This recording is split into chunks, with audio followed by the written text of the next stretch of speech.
Commençons ce module par la stratégie de trading appelée scalping. Bien que le day trading se déroule sur une journée, il est possible de trader sur des périodes encore plus courtes. Les scalpers tentent de profiter des petites fluctuations de prix en tradant de grands volumes en quelques minutes voire en quelques secondes. Les scalpers utilisent principalement l'analyse technique pour prendre leurs décisions de trading.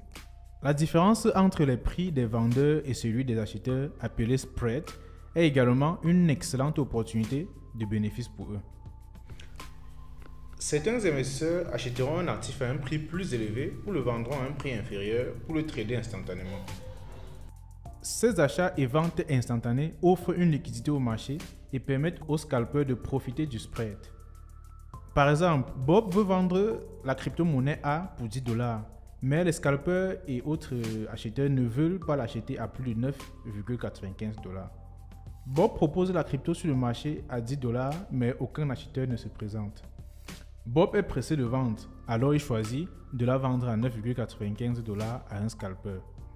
Un autre investisseur, Alice, souhaite acheter la crypto-monnaie A à 9,95$, mais les vendeurs et les scalpers ne proposent que de la vendre à $10.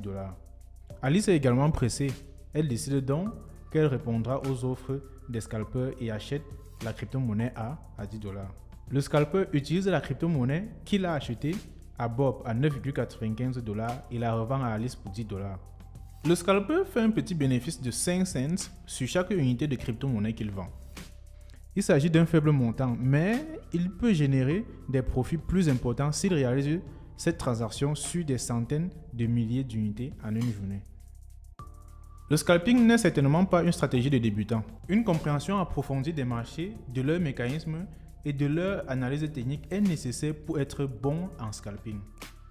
Cela étant dit, pour les traders chevronnés, identifier les bons modèles et tirer parti des fluctuations à court terme peut être très rentable.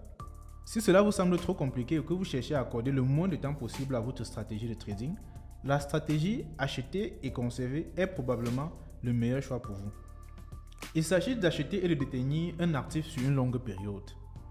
C'est un scénario passif à long terme où vous achetez l'actif puis le gardez, quelles que soient les conditions de marché. Cette stratégie est connue dans la sphère crypto sous le nom de holding. Les investisseurs peuvent acheter et détenir une crypto-monnaie ou un token pendant des années au lieu de trader activement.